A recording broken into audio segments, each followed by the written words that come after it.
9 live देख रही हैं आप और मैं हूं आपके साथ प्रज्ञा सिंह। बहुत बहुत स्वागत है आपका हमारे आज के इस खास प्रोग्राम में। आज के इस प्रोग्राम में एक बार फिर से बात करेंगे श्रद्धा वालकर के केस की। श्रद्धा वालकर के केस का मुख्य आरोपी आफताब अमीन पूनेवाला का ऐसा घिनौना चेहरा सामने आया है जिसके बाद अब प्यार या फिर लिव इन रिलेशनशिप जैसी चीजों पर से यहाँ पर भरोसा उठता जा रहा है। लेकिन यहाँ पर आफताब जिसके लिए कड़ी से कड़ी सजा की मांग हो रही है उसे तो किसी चीज का खौफ ही नहीं सता रहा। लेकिन अब इस आफताब की अगर बात करें तो उसकी मुश्किलें बढ़ने वाली हैं, क्योंकि आफताब के खिलाफ कई और सबूत पुलिस के हाथ लग चुके हैं। माना तो ये भी जा रहा है कि आफताब के खिलाफ एक चश्मदीद गवाह भी आ गया है। आखिरकार कौन है ये चश्मदीद गवाह और क्या जानता है आफताब के बारे में, आज के इस प्रोग्राम में इसी पे चर्चा करेंगे। साथ ही आपको ये भी बताएंगे कि अब तक इस केस में पुलिस के हाथ कितने सबूत लग चुके हैं। 26 दिनों की छानबीन के बाद आखिरकार दिल्ली पुलिस की जांच कहां तक पहुंची है और जो सबूत जो सुराग पुलिस को मिले हैं, क्या उसके बाद आफताब को कड़ी से कड़ी सजा तक पहुंचा पाएगी दिल्ली पुलिस या फिर ये केस सीबीआई को सौंप दिया जाएगा। बिना किसी देरी के प्रोग्राम की शुरुआत करते हैं।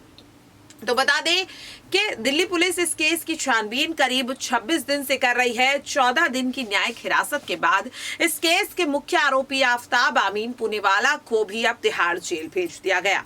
आफताब का कबूलनामा बहुत पहले पुलिस को मिल चुका है, जिसमें वो ये कबूल कर चुका है कि उसने श्रद्धा की जान ली, पूरे होश और हवास में। साथ ही उसने ये भी बताया कि श्रद्धा की जान लेने का उसे कोई अफसोस नहीं है और अगर इस केस में उसे सजा भी हो जाती है तो उसे किसी बात का डर नहीं है। लेकिन आफताब ने जब पुलिस को चुनौती दे डाली कि पुलिस इस केस को सॉल्व नहीं कर पाएगी, जिसके बाद अब पुलिस ने अपनी जांच की रफ्तार बढ़ा दी है। माना जा रहा है कि जहां एक और पुलिस एक बार फिर से आफताब की मेहरौली वाले फ्लैट पर जा पहुंची, तो वहीं अब एक बार फिर से आफताब की मुंबई वाली जो सोसाइटी है, जो कॉलोनी है, वहां पर भी पुलिस जाने वाली है, छानबीन करने वाली है। इसी बीच पुलिस की अगर बात करें तो पुलिस ने कई यहाँ पर अहम सुराग हासिल कर लिए हैं। जहां एक और पुलिस के हाथ वो चाइनीज चॉपर लग चुके हैं जो पुलिस को मिले थे आफताब के फ्लैट से। यहाँ पर अगर हम बात करें जिस तरह से एक के बाद एक विटनेस इस केस में सामने आ रहे हैं, जिसमें सबसे पहली यहाँ पर आफताब की नई गर्लफ्रेंड जो कि पेशे से एक साइकोलॉजिस्ट है, उसने कई खुलासे किए और अब आफताब के मुंबई के जो सोसाइटी है वहां के पड़ोसी आफताब की जो घिनौनी साजिश है उनका खुलासा करते हुए नजर आ रहे हैं। पूछताछ के दौरान कई पड़ोसियों ने आफताब को लेकर ये बताया कि आफताब काफी ज्यादा चुपचाप रहने वाला शख्स है। वो बहुत ही कम किसी से बातचीत करता था, हालांकि उसके फ्लैट पर लड़कियां आया जाया करती थी। इस बात का खुलासा उन्होंने किया। श्रद्धा को भी कई बार वहां पर देखा गया, पड़ोसियों ने यह भी बताया, लेकिन यह भी कहा कि श्रद्धा के साथ साथ और भी लड़कियां वहां आया करती थी। अगर यहां पर दिल्ली के मेहरौली वाले फ्लैट की बात करें तो वहां पर भी आसपास के लोगों से पूछताछ में यही पता चला कि आफताब पार्टी किया करता था और वहां पर लड़कियों का आना जाना भी था। हालांकि आफताब कम ही अपने फ्लैट से बाहर निकलता था। खास तौर पर आफताब को रात के वक्त फ्लैट से बाहर आते जाते देखा गया। हालांकि वो इतनी रात में निकलता था कि कोई भी सुराग अपने पीछे नहीं छोड़ता था। लेकिन छानबीन के वक्त आफताब के कई सीसीटीवी फुटेज पुलिस को मिले, जिसमें वो साफ तौर पर हाथ में एक काली थैली लेकर जाता हुआ नजर आ रहा है। कंधे पर उसके एक बैग भी है।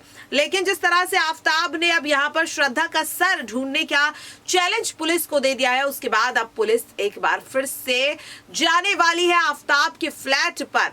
माना यह जा रहा है कि आफताब के फ्लैट से पुलिस को कई बड़े सबूत मिल सकते हैं, क्योंकि अभी भी आफताब के फ्लैट के कई ऐसे हिस्से हैं जिनकी बारीकी से छानबीन नहीं की गई और अब यहाँ पर शायद पुलिस पूरे सीन को रिक्रिएट कर सकती है।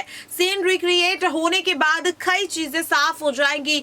जो कन्फेशन आफताब ने नार्को टेस्ट के दौरान दिया है, अगर सीन रिक्रिएट किया जाता है तो कई चीजें साफ हो जाएंगी। जिस तरह से आफताब ने पूरा खुलासा किया, किस तरह से उसने बताया कि श्रद्धा की जान लेने के बाद उसने वेब सीरीज देखी, फिल्म देखी और ये सोचा कि आखिरकार श्रद्धा की बॉडी को ठिकाने कैसे लगाया जाए।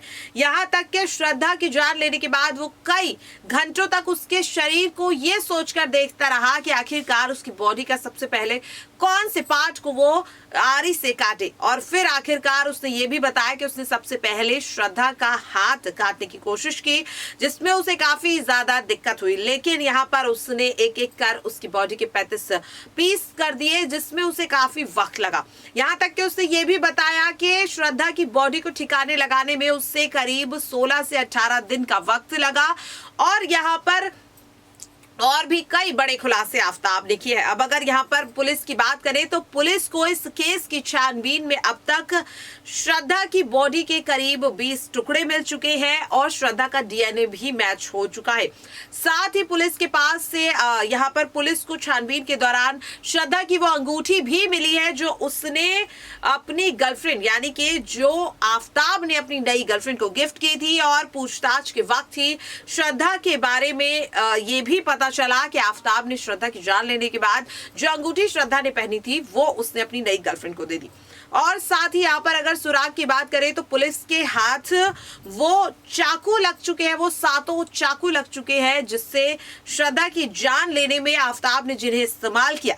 इसके साथ पुलिस के हाथ कॉल डिटेल्स लग चुकी है, श्रद्धा के फोन की लास्ट लोकेशन लग चुकी है।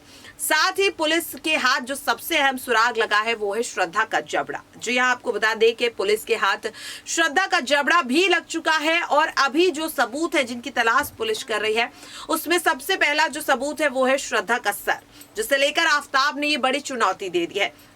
साथ ही पुलिस को अब तक वो आरी भी नहीं मिल पाई है जिससे आफ्ताब ने श्रद्धा की बॉडी के पीसेस किए। और यहाँ पर इन्हीं 2 सबूतों को लेकर आफ्ताब ने दिल्ली पुलिस को ये बड़ी चुनौती भी दे दी है कि पुलिस इन सबूतों को जुटा नहीं पाएगी। इसके साथ अगर मैं बात करूं जिस तरह से आफ्ताब के केस में लगातार कड़ी से कड़ी सजा की मांग हो रही है, वहीं आफ्ताब ने अपने खुलासे में यह भी कहा कि उसने कई वेब सीरीज और कई फिल्मों से श्रद्धा की जान लेने और उसकी बॉडी को ठिकाने लेने लगाने का आइडिया लिया, जिस पर अब बॉलीवुड एक्ट्रेस नीना गुप्ता का गुस्सा फूटा है। नीना गुप्ता का साफ तौर पर कहना है कि श्रद्धा केस को जबरदस्ती बॉलीवुड से जोड़ने की कोशिश ना की जाए, क्योंकि यहाँ पर आफ्ताब कहीं ना कहीं पुलिस को गुमराह करने की कोशिश कर रहा है और बॉलीवुड की छवि खराब करने की कोशिश कर रहा है।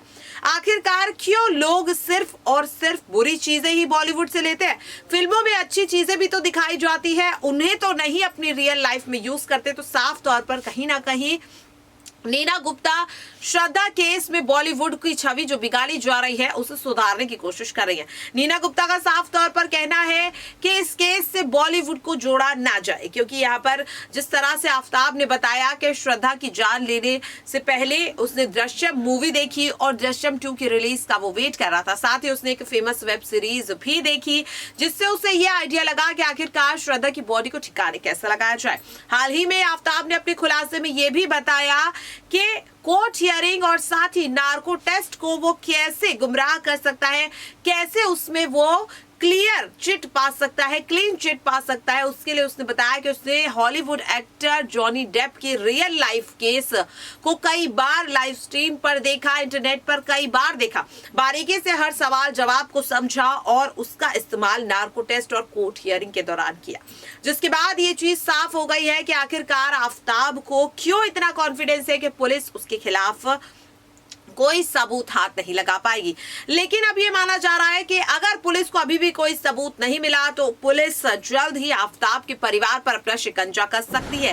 हालांकि परिवार इस वक्त पुलिस की गिरफ्त से बाहर है। पुलिस की छानबीन जब से शुरू हुई, आफ्ताब का परिवार तुरंत ही यहाँ जहां पहले पुलिस आफ्ताब का परिवार रहता था वहां से वो शिफ्ट कर गया, जिसकी वजह से पुलिस को थोड़ी दिक्कत हो रही है।